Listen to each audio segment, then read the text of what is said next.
Hi, it's the M.L.M for the Soul channel, and I do have a new topic for today.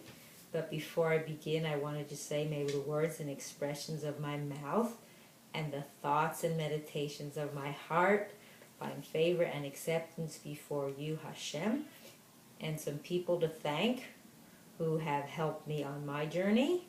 And I will have links to their sites below this video.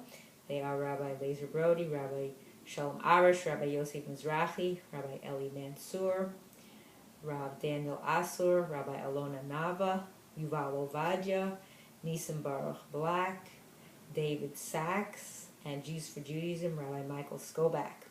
So the topic for today is called Hashem Can't Be Fooled. Now, I came up with this topic from the Tehillim, and this is the lovely Tehillim that I use all the time, the Artscroll Interlinear, and I'll have a link to their site as well below this video. So it came to me from Perek Tzadi Dalid, or Tzadik Dalid Tzadi, with 94. And what it talks about in this chapter is that the overview is that goodness will prevail and evil will be punished. Hashem will champion Yisrael's cause and deliver it from his enemies.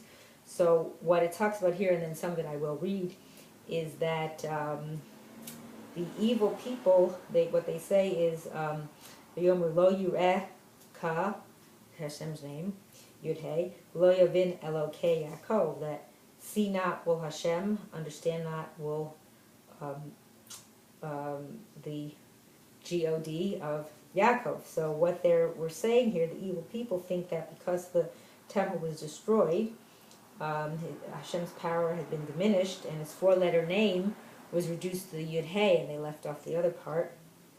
So what they're thinking is that Hashem was detached from the world and unable to see the wickedness being done on earth, which is not true. So that was Pasuk Zayin.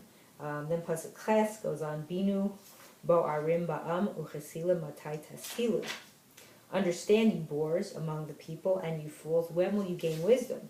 So when it says about understand, Binu, if only the boors would realize that Hashem cannot be fooled or ignored. Hence the title for this topic. And then it goes on to say in the next pasuk tet, Hanota ozen halo yishma, the one who implants the ear, will he not hear? Im yotzer ayin halo yabit, he who fashions the eye will not see. And then pasuk yod it says, Hayoser goyim halo yochiach, he who chastises nations will he not punish? Adam ta'at, it is he who teaches man knowledge. And then Pasuk Yud says, Hashem yodea machshavot Adam, Hashem knows the thoughts of man, ki hema havel, that they are futile. So, so here's what we're understanding, is we can never forget that where we came from, the one that created us, the one above, HaKadosh Baruch Hu, he gave us the ears to hear, the eyes to see, the nose to smell, the mouth to talk, to eat.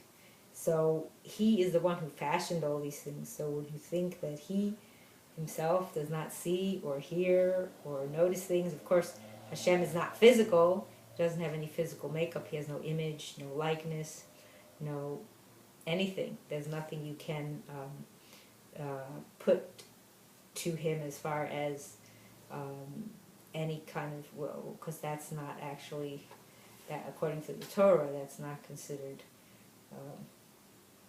right. According to the Hashem, you can't have avodah zarah, so that's what a likeness would be. So he's just the all-knowing, all-powerful creator, superpower, whatever you want to call Hashem, whatever name you want to give him, but we can never think of him in a certain type of shape or size or color or whatever you want to dimension, because there is none, it's endless. So that's why I found this very interesting, that people are foolish to think that, because we can neither hide, Hashem can't be fooled at all, because he is the one who gave us all these things. So again, he who gives us his ear, he won't hear, you know. And what's interesting, and I've heard this from, I think it was from Rabbi Yosef Mizrahi, that all these things that have come out technologically, why did they come out now? For people to know that if they're able to come out here, then of course Hashem is able to record things. People who've had clinical death have actually seen their whole life pass in fast-moving pictures, and this is not only Jewish people, this is people of all walks of life, of all religions, all races, colors, creeds, that have had clinical death, that have actually seen their whole life from the time that they were born till they temporarily left this world. So they can attest to that happens to everyone. And, so that's the whole idea, is to understand that everything is being recorded, and we have to remember that Hashem can't be fooled in any way. You could fool people here, I guess, in this world, because this is, a physical world. This is not the world of truth. They say this is the world of sheker, the world of lies, and the upper worlds are the world of emes, the world of truth. So therefore, once you go up there, there's no fooling Hashem, there's no bribing, there's no hiding from the truth. So we all have to own up to what we've done, and hopefully all of it is good, or we're working towards doing what's good, towards doing the MS and living that way. And the Torah talks about that all the time.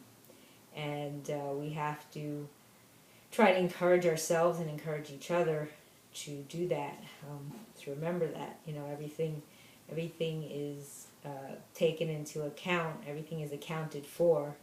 Like, if you write a daily journal and you put everything in there that happened today and then the next day and on, that's what's being done in up above, for everything we've done from the second we're born till the second we die.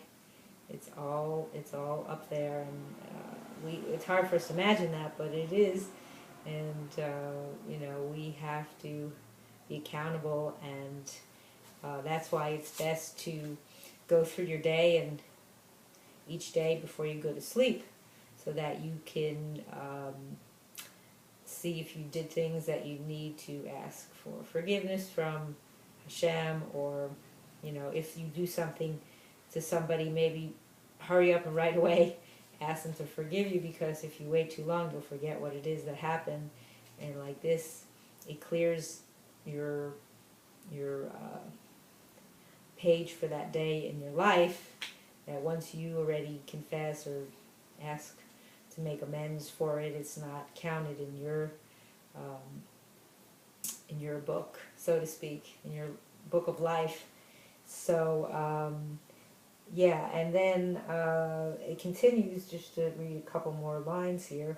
Ashrei hagever, pasuk yudbet, Ashrei hagever asher tiyasrenu ka mitoratcha tlandenu. Praiseworthy is a man whom Hashem disciplines, and whom from your Torah you teach him. So when it says praiseworthy, it's talking about that the wicked ask why the righteous suffer if Hashem truly controls everything.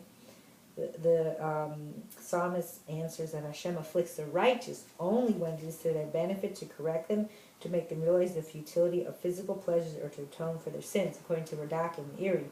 So the idea is that it's praiseworthy to be disciplined, because we are here to correct our ways and to do what's right in the eyes of Hashem. So anytime we get any kind of affliction, or even if it's something really small, it's only to help us become better.